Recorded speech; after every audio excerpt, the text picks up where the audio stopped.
అందరికీ నమస్కారం అండి. శుభోదయం. బ్రహ్మర్షి పితామహ పత్రిజీ గారికి మా హృదయపూర్వక నమస్కారాలు. ఈరోజు ఇంతటి గొప్ప జీవితాన్ని మేము పొందినందుకు మరియు దీన్ని అనుభవిస్తున్నందుకు కారణమైన ఆ పరమ గురువుకి మరొకసారి ధన్యవాదాలు తెలుపుకుంటున్నాను. నమస్సుమాంజన్యులు తెలుపుకుంటున్నాను. మానవుడు జీవించి ఉంటే మానవుడు కలకాలం జీవించి ఉంటాడు అని అంటారు అందరూ కూడా. యోగులు, మహర్షులు, ఋషులంతా కొన్ని వేల సంవత్సరాలు జీవించారు అని అంటారు. కానీ వారు జీవించారో లేదో మనకు తెలియదు. కానీ మనతో పాటు ఉంటూ మనల్ని ముందు నడిపించిన మన గురువు సమాధి అయినా కూడా ఈరోజు కూడా మనల్ని నడిపిస్తున్నాడు అంటే ఇదే నిజమైన జీవితం. ఇటువంటి జీవితమే సరైన జీవితం అండ్ ప్రతి ఒక్కరికి అవసరమైన జీవితం. గుర్తుంచుకోండి మిత్రమా, ఎన్నో తప్పులు చేశాం.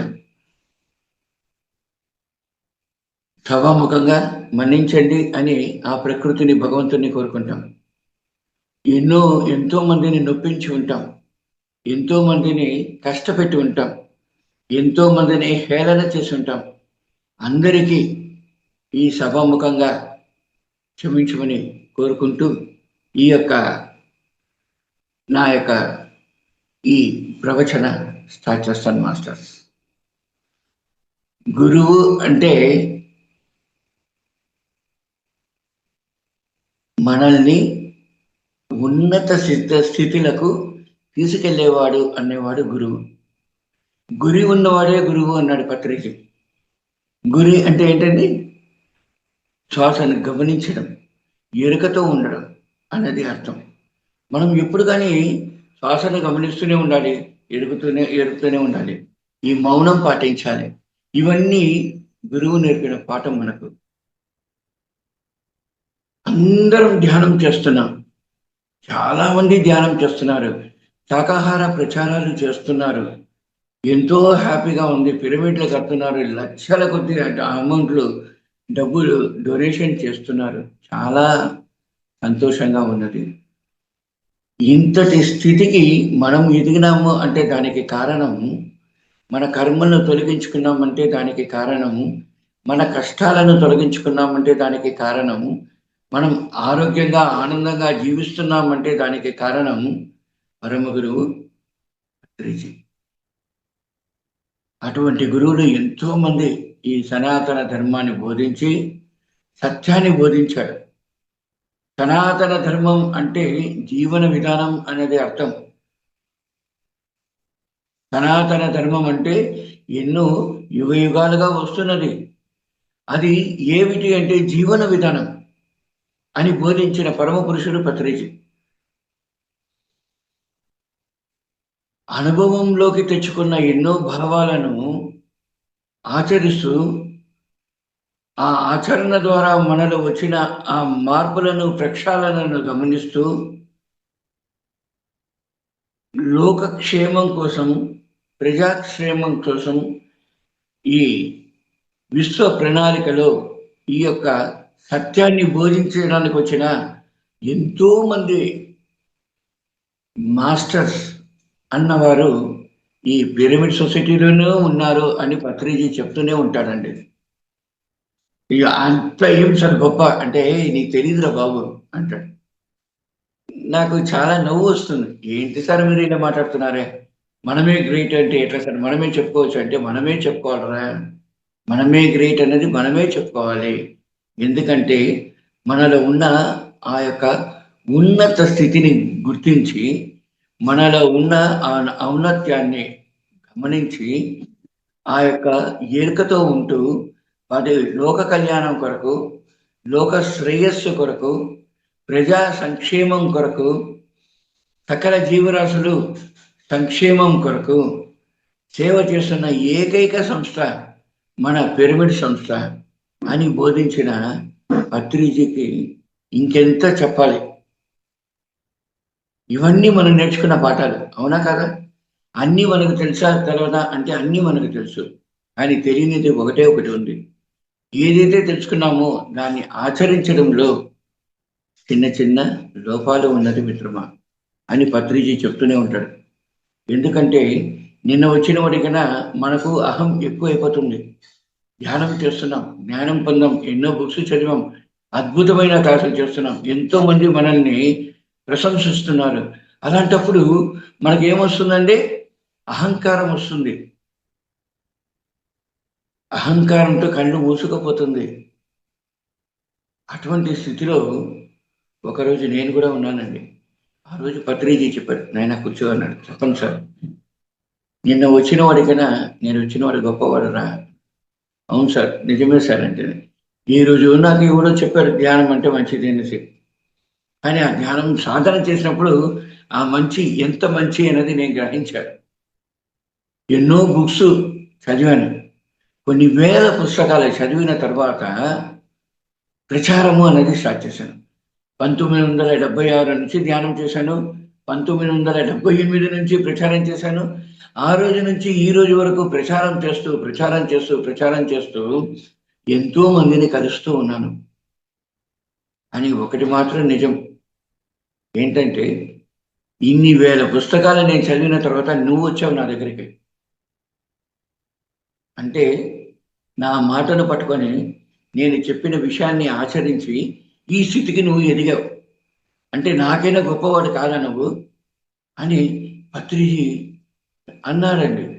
అన్న వెంటనే నాకు ఆశ్చర్యం వేసాను. అదేంటి స్వామి మీ అంతటి గొప్పవాడినా నేనంటే, నా అంతటి గొప్పవాడు అని చెప్పకూడదు, నేను నాకైనా గొప్పవాడివి అనేదే చెప్పాలి, అదే సత్యము అన్నాడు పత్రిజీ. అంటే పత్రిజీ చెప్పిన సత్యం ఏంటో చూడండి. నిన్న వచ్చిన వాడికైనా నేడు వచ్చిన వాడు గొప్పవాడు, ఈరోజు వచ్చిన వాడికైనా రేపు వచ్చిన వాడు ఇంకా గొప్పవాడు అన్నది అర్థం మిత్రమా, గుర్తుంచుకోండి. కాబట్టి అహంకారంతో కాదు, అనుభూతితో ఉండడం నేర్చుకోవాలి. అనుభవపూర్వకంగా మనం పొందిన ఆ అనుభూతిని, ఆ సాధనను, ఆ తర్వాత మనం పొందిన ఆ యొక్క అనుభవాలను 10 మందికి పంచుకోవాలి. అంతేగాని కోపముతో, ఆవేశంతో, నేను అనే అహంకారంతో ఏమి చేసినాను మనకి ఏమీ రాదు. జీరోకు విలువ లేదు. కానీ జీరో లేకపోతే విలువే లేదు. జీరోకు విలువ లేదు, జీరో లేకపోతే విలువే లేదు.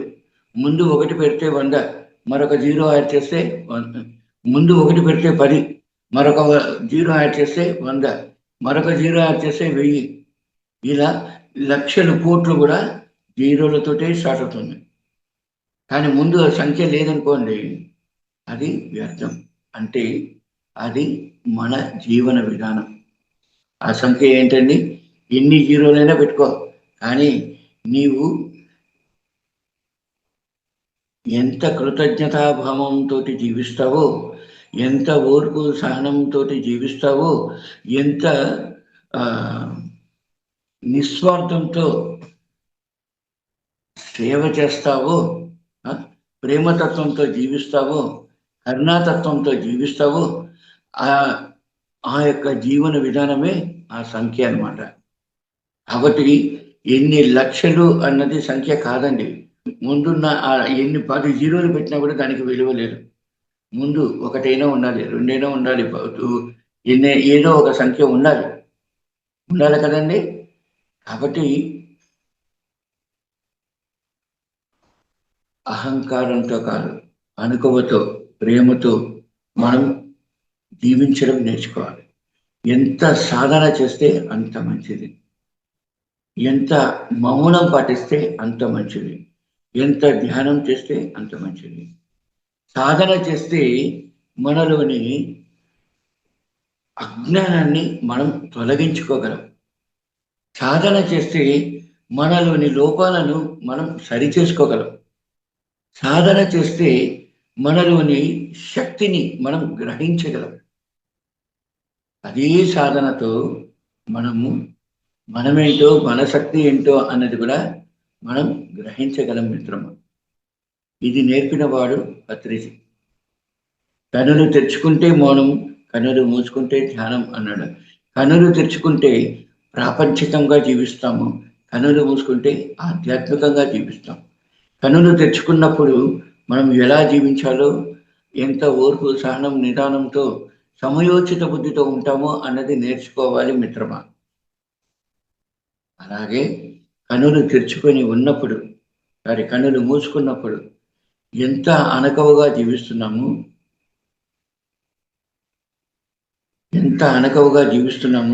ఎంత ఓర్పు, సహనము, నిదానము, సమయోచిత బుద్ధి, ప్రేమతత్వము, కరుణాతత్వము, సేవాతత్వము, నిస్వార్థము అన్నది గుణములన్నీ మనలోనే ఉన్నది అని గ్రహించి వాటిని ఇంప్రూవ్మెంట్ చేసుకునేకే మనం సాధన చేస్తున్నది అన్నది గుర్తించండి. సాధన చేస్తే డబ్బు వస్తుంది అని అర్థండి. సాధన చేస్తే సమయోచిత బుద్ధి పెరుగుతుంది. తద్వారా మనం దేనినైనా సంపాదించే ప్రతిభ మనలోనే కలుగుతుంది. ధ్యానం ద్వారా ఏదో పొందుతాము అని అనుకుంటాం. ధ్యానం ద్వారా ప్రతిదీ పొందొచ్చు. ఈ విశ్వంలోనేది సాధించలేనిది అంటూ ఏదీ లేదు. అదే ధ్యాన సాధన యొక్క మూలం.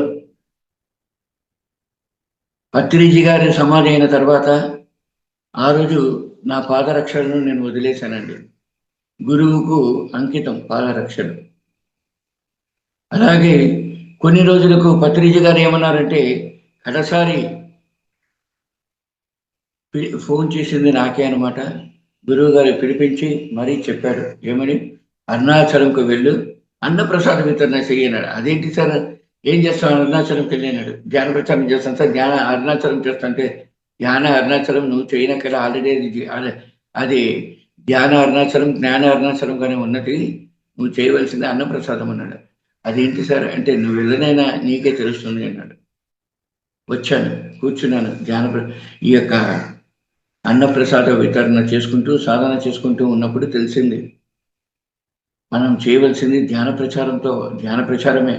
కానీ అది ధ్యానాంధ్రప్రదేశ్ కొరకు, ధ్యాన భారత్ కొరకు, ధ్యాన తమిళనాడు కొరకు కాదు, ధ్యాన జగత్తు కొరకు చేయవలసిన కార్యక్రమం ఇక్కడ ఉన్నది అని గ్రహించాం. అరుణాచలంలో కొన్ని వేల మంది, కొన్ని లక్షల మంది ఇతర దేశాల వారు ఇక్కడికి వచ్చి ధ్యానం చేస్తూ ఉంటారు. ఇక్కడ ధ్యానానికి కొరత లేదు, ధ్యానం చెప్పేవాడికే కొరత. ధ్యానం ప్రతి ఒక్కరు చేస్తూనే ఉంటారండి, కానీ ధ్యానం చెప్పేవాడే కొరత ఇక్కడ.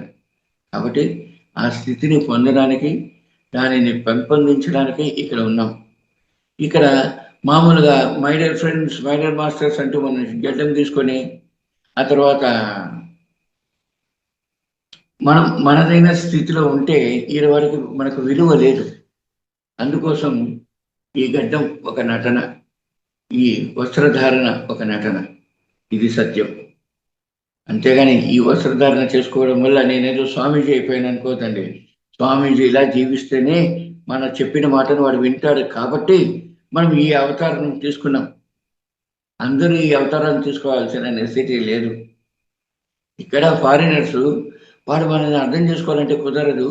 మనం తెలుగువారం, ఇంకోటి చదువు లేదు. ఇక్కడేమో ఫారినర్స్, వీడికి చెప్తే ఏం చెప్తే వాడు వింటారు. అంటే ఏదో కొంచెం తెలిసిన ఈ ఇంగ్లీష్లో మనం చెప్పినా కూడా వినాలి అంటే ఈ వస్త్రధారణ అవసరం మిత్రమా. కాబట్టి ఈ వస్త్రధారణకు మారిపోయాను, అదే నిజం.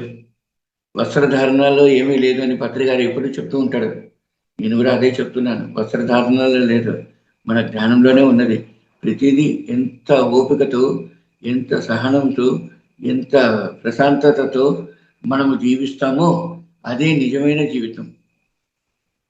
సంసారంలోనే నిర్వాణము అన్నవాడు పత్రిజీ. తన తల్లికి ఎంత గౌరవం ఇచ్చాడో మనం చూసాం, తన భార్యకు, సతీమణికి ఎంత గౌరవం ఇచ్చాడో మనం చూసాం. తను ఉన్నంత కాలం ఏదైనా సరే ఒక అనుభవం కానీ చెప్తే, ఇలాంటి అనుభవం నాకు వచ్చిందండి, ఇంత గొప్పగా నేను జీవించాను అంటే, మా అమ్మగారు అక్కడ ఉన్నారు, అమ్మగారికి పోయి చెప్పండి అని మనల్ని పంపిస్తాడు. అమ్మగారు సమాధి అయిన తర్వాత భార్యకు ఆ తల్లి స్థానాన్ని ఇచ్చి భార్యకు చెప్పమని చెప్పిన గొప్ప మహోన్నతమైన మార్గాన్ని చూపించిన వ్యక్తి అత్రిజీ. అంటే ఇంట్లో భార్యలపై మనం అధికారంతో కాదు, సమవుచ్చి మనం ఇవ్వాలి. వారిని మనము ఎప్పుడు కానీ కన్నవాళ్ళను, తోబుట్టువులను, స్నేహితులను, బంధువులను ఏ ఒక్కరిని కానీ నొప్పించకుండా అందరితో జీవిస్తూ, అందరిలో ఉంటూ, అందరితో జీవిస్తూ ఇంతటి గొప్ప స్థితికి ఎదిగిన ఆ మహోన్నతమైన వ్యక్తికి మనం ఇంకేం చెప్పాలి? వారు చెప్పారు, అనుభవాలను చెప్పండి అనేసి చెప్పారండి. నేను పొందిన అనుభవం ఇదే. ఏదో నేను కళ్ళు మూసుకున్నాను, ధ్యానం చేశాను, నాకు వచ్చేసి ఈ దేవుడు కనిపించారు, దేవతలు కనిపించారు, ఈ సందేశాలు ఇచ్చారు, ఇవన్నీ కాదండి. మానవుడు మహాపురుషుడుగా ఎదగాలి. పురుషుడు మహాపురుషుడుగా ఎదగాలి. జీవుడే దేవుడు అన్నాడు. ఆ దైవత్వ స్థితిని పొందాలి. ఇది పత్రిజీ గారు నేర్పిన సందేశం. మనలోని ప్రక్షాళన పొందడం కోసమే మనల్ని ఇంత గొప్ప స్థితికి తీసుకొచ్చాడు. 84 లక్షల జీవరాశుల్లో ఉత్తమమైన జన్మ మానవ జన్మ. ఈ జన్మ తీసుకున్న మనము ఎందుకు జన్మ తీసుకున్నాం? ఈ జన్మకు కారణం ఏంటి? ఈ జన్మలో మనం ఏం చేయాలి, ఎందుకు చేయాలి అని నేర్పించిన మహోన్నతమైన వ్యక్తి పత్రిజీ. ఎన్నో లోపాలు మనలో ఉన్నాయి. ఎన్నో లోపాలను సరి చేసుకుంటూ ఉన్నాం. ఇంకా కూడా మనలో లోపాలు ఉన్నాయి. ఇంకా కూడా మనలో ఆ ఈగో అన్నది ఉంది, నేను అనే అహంకారం అన్నది ఉన్నది. ఈ అహంకారాన్ని తొలగించుకోవాలి. అలాగనే నేను అనే స్థితిని వదులుకోవాలి. మన లోపాలను మనమే సరి చేసుకోవాలి అని ప్రతి నిత్యము, ప్రతి క్షణము మనల్ని మనం సెల్ఫ్ చెక్ చేసుకుంటూ ఉన్నత శిఖరాలకు ఎదగాలి అన్నదే పత్రిజీ గారు ఇచ్చిన సందేశం. దీనినే మనం అనుభవపూర్వకంగా ఆచరణలో పెట్టాలి మిత్రమా. మాట్లాడను తెలియదు నాకు. నోరు తెలిసే బూతులే. పత్రికాన్ని కూడా బూతులతో తిట్టాను. నా కర్మ. పత్రికాన్ని కూడా టక్కని మాటలు అనేశాను అని పత్రిక నవ్వుతూ ఉన్నాడు. అదేంటి సార్ నవ్వుతున్నారు అంటే, జగదీష్ నువ్వు కరెక్ట్ రా అన్నాడు. అదేంటి సార్ కరెక్ట్? నేను మిమ్మల్ని తిట్టినాను సార్ అంటే, పిచ్చివాడా, ఉన్నట్టు చెప్పడం జ్ఞానం. అంటే నీకు కావాల్సినంత జ్ఞానం చిన్న మార్పులు మార్చుకో సరిపోతుంది అనేసి అన్నాడు. మనం ఎవరైనా అరిస్తే ఏమంటారు? వాడు మనతో తగాదా వేస్తాడు. కానీ ఈయన ఏం చెప్పాడండి? నువ్వు కరెక్ట్ అని చెప్పాడు.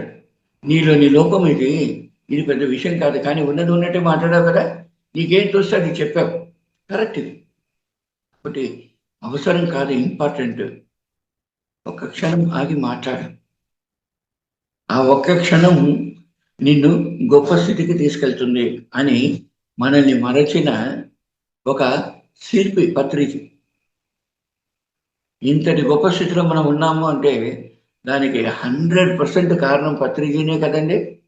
ఈరోజు మీరెవరో నేనెవరో తెలియదు, ఈ మేడం గారు ఎవరో తెలియదు, ఈ మహావతార్ ఈ యొక్క ఫౌండేషన్ ఏంటో తెలియదు. మనందరినీ కలిపిన వాడు ఎవరండి? పత్రిజీ. అంటే ఇది ఒక ప్రపంచం. ఈ ప్రపంచంలో మనమందరం నివసిస్తున్నాం కానండి. మనందరినీ కలిపిన వాడు భగవంతుడు అనేసి అంటారు ప్రాపంచికంగా. మన అందరినీ కలిపిన వాడు గురువు అంటాము ఆధ్యాత్మికంగా. ఆ గురువే పత్రిజీ అన్నది గుర్తుంచుకోండి. ఈరోజు మిడిమిడి జ్ఞానంతో ఎంతో మంది గురువులు వెలశారు. మన సొసైటీలో కూడా ఉన్నారు. అందరికీ నమస్కారం. అందరూ గురువులుగా ఎదగండి, కానీ గురువును మర్చిపోవద్దండి. ఎందుకంటే మనల్ని ఈ స్థితికి ఎదగనిచ్చిన వాడు గురువు. నాకైనా గొప్ప స్థితిలో, నాకైనా గొప్పగా నా బిడ్డలు ఉండాలి అని కోరుకుంటాడు ఏ ప్రతి తండ్రి కూడా. అలాగే కన్న వాళ్ళు ఒకరు ఉంటే మనకు జ్ఞానాన్ని ఇచ్చిన తండ్రి మన గురువు. ఆయనకైనా గొప్ప స్థితికి మనం ఎదగాలి అనేది ఆయన మనల్ని కోరుకుంటాడు. అది నిజమే. కాబట్టి మీరు ఎన్నుకున్న మార్గం కరెక్ట్, కానీ గురువును మరవద్దండి. మనకు నేర్పిన ఆ గురువును మనం ఎప్పటికీ కానీ మరవరాదు. గురువు తోడుంటే మనం దేన్నైనా సాధించగలుగుతాం. గురువు తోడుంటే మనం దేన్నైనా సాధించగలుగుతాం. మనలో లోపాలను సరి చేసుకోవడానికే ఈ జన్మ తీసుకున్నామా అన్నది గుర్తుంచుకునే మిత్రమా.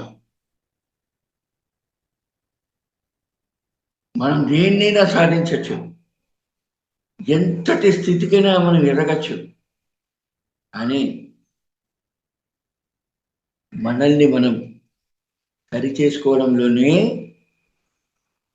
మన ఉన్నత శిఖరాలకు ఎదగగలుగుతాం మిత్రమా. నలుగురు మనల్ని పొగిడితే మనం గొప్పవాళ్ళం కాదండి. మనల్ని మనం ప్రక్షాళన చేసుకుని మనలోని లోపాలను సరిచేసుకునేవాడే గొప్పవాడు అన్నది గుర్తించుకోండి. మనం గొప్పవాడు అని చెప్పవలసింది మూడో మనిషి కాదు. విశ్వంలో ఎంతో మంది యోగులు, మహర్షులు, ఋషులు, దేవతలు, అవధూతులు, సాధకులు, భగవంతులు ఉన్నారు. వారు మనల్ని గుర్తిస్తున్నారా అన్నది గుర్తుంచుకొని దానికి తగినట్లు మనల్ని మనం ప్రక్షాళన చేసుకుంటూ గొప్ప స్థితికి మనం ఎదగాలి. సహజ స్థితికి ఎదగాలి మిత్రమా. గొప్ప స్థితి అంటే కూడా అది రాంగ్. సహజ స్థితికి ఎదగాలి అంటే జీవుడే దేవుడు అన్నప్పుడు ఆ దైవత్వ స్థితి మనలోనే ఉన్నది కదండి. కాబట్టి ఆ దైవత్వ స్థితి మనలోనే ఉంది అన్నప్పుడు మనము అంతటి స్థితికి ఎదగాలి. ఇది మనం నేర్చుకోవాల్సిన సత్యం. అంతేగాని కళ్ళు మూసుకున్నాం, కూర్చొని గంటల కొద్ది ధ్యానం చేస్తున్నారు, కళ్ళు తెచ్చిన వెంటనే వలవల వలవల అని మాట్లాడుతూ ఉంటారు. మరి నీ ధ్యాన సాధన ఏమైంది? ఎంత మౌనం పాటిస్తే అంత మంచిది అన్నాడు. నువ్వు నోరు తెరిచి మాట్లాడితే అది ధ్యానం గురించి ఉండాలి, శాకాహారం గురించి ఉండాలి, ప్రజాశ్రేయస్సు కొరకు ఉండాలి, లోక కళ్యాణం కొరకు ఉండాలి, లేకపోతే మాట్లాడకూడదు.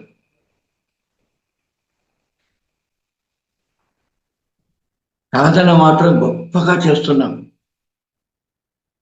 సాధించింది ఏంటి? ఎన్నో బుక్స్ చదువుతున్నాం, 100 బుక్స్ మన ఇంట్లోనే పెట్టుకున్నాం. బుక్స్ వ్యాపారాల కంటే చెప్తున్నారు, సార్ మాకు మంచిగా జరుగుతుంది సార్ వ్యాపారం అని అంటున్నారు. అంటే అందరూ ఎందుకు కొంటున్నామండి మన బుక్స్? ఆ బుక్స్ చదివి అందులోని జ్ఞానాన్ని మనం తీసుకొని ఆ జ్ఞానము ద్వారా మనం గొప్ప స్థితికి ఎదగాలి అనేసి అనుకుంటున్నాం. నిజమా కాదా? అలాంటప్పుడు అంతటి గొప్ప ఔన్నత్యాన్ని మనం పొందినప్పుడు దాన్ని మనం ఆచరణలో పెట్టాలా లేదా? ఆచరణలో పెట్టవలసిన దానిని మనం ఆచరణలో పెట్టకుండా ఊరికి ఉపకారిగా జీవిస్తున్నాం. వాడు పిరమిడ్ మాస్టర్ కాదండి. మన గురువు కళలు కన్నది వేరు. స్వరాజ్యాన్ని మనం పొందాలి. అంటే స్వరాజ్యం అంటే స్వతహాగా మన రాజ్యంలో మనం జీవించాలి, మనలా అందరినీ జీవింపనివ్వాలి. ఇది మనం చేయవలసిన, తెలిపించవలసిన సత్యం మిత్రమా. ఎంతైనా మాట్లాడచ్చు, ఎంతైనా క్లాసెస్ చేయొచ్చు, పెద్ద విషయమేం కాదు. క్లాస్ జరపడం పెద్ద విషయమా? నాలుగున్న ప్రతి ఒక్కడికి మాట్లాడే అవకాశం ఉన్నది. కానీ ప్రతి ఒక్కడు కూడా ఏం మాట్లాడుతున్నాడు, ఎంత మాట్లాడుతున్నాడు, ఎంత అనుభవంలోకి తెచ్చుకున్నాడు, ఆ అనుభవంలోకి తెచ్చుకున్న దానిని ప్రతి ఒక్కరిలోనూ ప్రక్షాళన జరగాలని మనం మాట్లాడాలి. ప్రతి ఒక్కరిలోని మార్పు రావాలి అన్నది మనం కోరుకోవాలి. ప్రతి ఒక్కరిను గొప్ప స్థితికి ఎదగాలి. పత్రిజీ లాంటి వారిని మనం సృష్టించాలి. అది మన బాధ్యత. మనమే పత్రిజీగా మారాం. ఈరోజు ఒక పత్రిజీ ఉన్నాడు, ఈరోజు ఇన్ని లక్షల మంది పత్రిజీలు ఉన్నారు, ప్రచారం చేస్తున్నారు. మనందరం పత్రిజీలం కదండి. వింటున్న మీరు పత్రిజీనే, చెబుతున్న నేను పత్రిజీనే, ఆర్గనైజ్ చేస్తున్న వారు పత్రిజీనే. అంటే వింటున్నది మనమే, మాట్లాడుతున్నది మనమే, ఆర్గనైజ్ చేస్తున్నది మనమే. అంతటి స్థితికి మనం ఎదగాలి. అప్పుడే ఆ దైవత్వం అన్నది సిద్ధిస్తుంది. సత్యంతో మనం జీవించగలుగుతాం. తెలుసుకున్నవాడు యోగి అన్నాడు, ఆచరించిన వాడు యోగి అన్నాడు పత్రిజీ. తెలుసుకున్నవాడు యోగి, ఆచరించిన వాడు యోగి, ఆచరించిన వాడు రోగి అన్నాడు. ఆచరించిన వాడు రోగి అన్నాడు. గుర్తుంచుకోండి. మనం రోగిలా జీవిస్తున్నామా, యోగిలా జీవించాలనా అన్నది మన మీదే ఆధారపడి ఉంది మిత్రమా. సమయం లేదు. శ్వాస తీసుకున్నప్పుడు జీవం, శ్వాస వదిలినప్పుడు శవం అన్నది గుర్తుంచుకోండి. ఈ శ్వాస మన కడ శ్వాస అవుతుంది మనకే తెలియదు. ఎంతో మంది పుట్టారు, పెరిగారు, క్లాసులు చేశారు, సాధన చేశారు, కానీ మరణించారు. మన మరణం చరిత్ర కావాలి, ఎంతో మందికి మార్గదర్శకం కావాలి, మన మాట ఎంతో మందికి మార్గదర్శకం కావాలి. మరణం లేదు మీకు అన్నాడు పత్రిజీ. ఎవరికి కానీ మరణం లేదు. పత్రిజీకి మరణం ఉందా? పత్రిజీ మరణించాడా? జీవించే ఉన్నాడు, మన రూపంలో జీవించి ఉన్నాడు. గుర్తుంచుకోండి, మన లాంటి ధ్యానుల రూపంలో జీవించి ఉన్నాడు. ఎన్నో లక్షల పుస్తకాలలో పత్రిజీ జీవం పోసుకొని ఉన్నాడు అన్నది గుర్తించండి. పిఎంసి ఛానల్లో పత్రి గారు ఉన్నారు అనేది గుర్తించండి. ప్రతి ఛానల్లోనూ, ప్రతి జూమ్ సెషన్లోనూ పత్రిజీ గారే ఉన్నారు అన్నది గుర్తించండి. మన భావనా క్షేత్రం అలా ఉండాలి. గురువుకు కృతజ్ఞత చెప్పడము అంటే, ఆయన ఆశీర్వాదం తీసుకోవడం అంటే ఏంటంటే, ఆయన దగ్గర వెళ్ళి మనం నమస్కారం పెట్టి ఆశీర్వాదం తీసుకోవడం కాదు మూర్ఖుల్లారా. అది నేను చెప్పిన మాట కాదు, పత్రిక చెప్పిన మాట. నా దగ్గరకు వచ్చి నమస్కారం పెట్టి నన్ను ఆశీర్వదించండి అని అడగడం మూర్ఖులు చేస్తారు పని, ఇటువంటి పని. అంతేగాని గురువు పాదాలు దేనికోసమైతే శ్రమించాయో ఆ పాదాలను పట్టుకోండి. ఆయన సంకల్పం కోసం ఎవరైతే ఆ ఉద్యమానికి తోడు నీడైతాడో వాడే నిజమైన గురువు ఆశస్సులు పొందినవాడు అన్నది గుర్తించండి మిత్రమా. పత్రిజీ గారితో 2003 నుంచి ఈ రోజు వరకు చాలా దగ్గర సంబంధం ఉన్నది. ప్రతిరోజు ఏదో ఒకటి నేర్పుతూ ఉంటాడు, ఏదేదో చెప్తూ ఉంటాడు. ఈరోజు నాకు వచ్చిన సందేశం ఏంటంటే, నిద్రలో ధ్యానంలో నాకు వచ్చిన సందేశం ఏమిటి అంటే, 100% తప్పులు చేశాము, తప్పులను మన్నించండి అనేసి కోరుకోండి. మన తప్పులను మనం యాక్సెప్ట్ చేయాలి.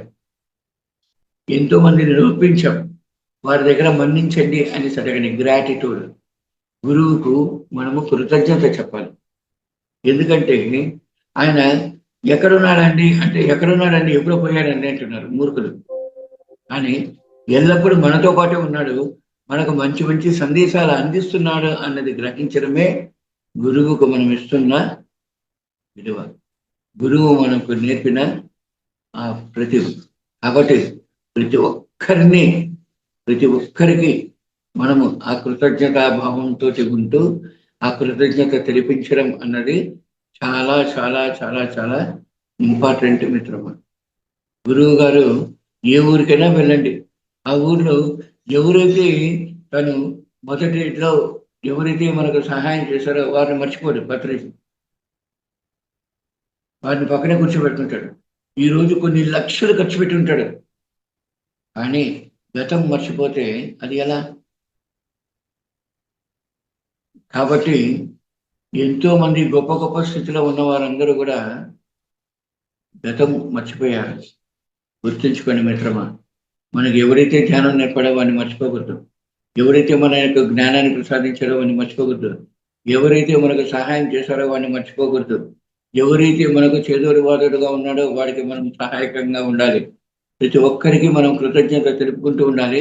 ప్రతి ఒక్కరికి వాడి అవసరాన్ని బట్టి మనం వాడికి సహాయంగా ఉండాలి అన్నది మనం నేర్చుకోవాల్సిన, తెలిపించవలసిన సత్యం మిత్రమా. ఆచరణలోకి తెచ్చిన వాడు యోగి, ఆచరణలోకి తేనివాడు రోగిగానే ఉంటాడు అన్నది గుర్తించండి. రోగి అంటే రోగాలను నయం చేసుకోవచ్చు. ఎలా నయం చేసుకోవచ్చు?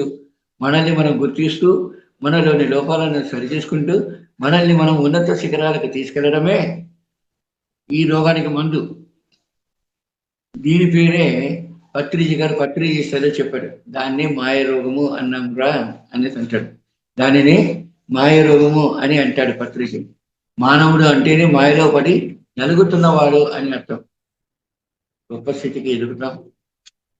లోక కళ్యాణి విశ్వ కళ్యాణాన్ని సృష్టిద్దాం. అందరం కలిసి నడుద్దాం. అరుణాచలంకు రండి, తప్పకుండా నన్ను మీట్ అవ్వండి. ఓకే, ఏది ఉన్ననో సరే ఇక్కడికి రండి, సేవ చేసేకి రండి, ఇక్కడికి రండి, సెంటర్లు స్టార్ట్ చేయండి, ఇక్కడికి రండి, పిరమిడ్లు కట్టండి. కొన్ని లక్షల మంది ప్రతిరోజు 50,000 మంది వస్తున్నారు ఇక్కడికి. పౌర్ణమి అంటే మినిమం 8 లక్షల మంది వస్తున్నారు. చిత్రా పౌర్ణమికి 20 లక్షల మంది వస్తారు. కార్తీక పౌర్ణమికి 40 లక్షల మంది వస్తారు. కార్తీక దీపంకు 80 లక్షల మంది వస్తారు. ఇన్ని లక్షల మంది ఎక్కడి నుంచి వస్తారు? ఇన్ని లక్షల మందికి మనము ధ్యాన ప్రచారం చేసే అవకాశం లభించింది మనకు. నేను ధ్యాన ప్రచారం చేస్తున్నా అండి, ఎక్కడ నా ఊర్లో చేస్తున్నా. పత్రికారు వదిలేసిపోయింది ధ్యాన భారత్ కాదు, ధ్యాన ఆంధ్రప్రదేశ్ కాదు, ధ్యాన తమిళనాడు కాదు, ధ్యాన కర్ణాటక కాదు, ధ్యాన జగత్తు వదిలేసి వెళ్ళింది. మనం చేయవలసింది ఏంటండి? ధ్యాన జగత్ గుర్తుంచుకోండి. ధ్యాన జగత్తులో మనందరం పాలు పంచుకుంటాం. మనందరం అరుణాచలంకి రండి, ప్రతి ఒక్కరు అరుణాచలంకి రండి, ప్రతి ఒక్కరూ అరుణాచలంకి వచ్చి సేవ చేయండి. ఓకే, పత్రికారి ఆశయాన్ని నెరవేరుద్దాం. Thank you very much. గురుభ్యో నమః. మీ అందరికీ జ్ఞానాన్ని ప్రసాదించే భాగ్యం నాకు ప్రసాదించిన ఈ మహావతార్ ఫౌండేషన్ వారికి మా కృతజ్ఞతలు తెలుపుకుంటున్నాను మిత్రమా. ఇంతటి అవకాశాన్ని ప్రసాదించిన పత్రిజీకి నా కృతజ్ఞతలు తెలుపుకుంటూ విరమించుకుంటున్నాను. Thank you.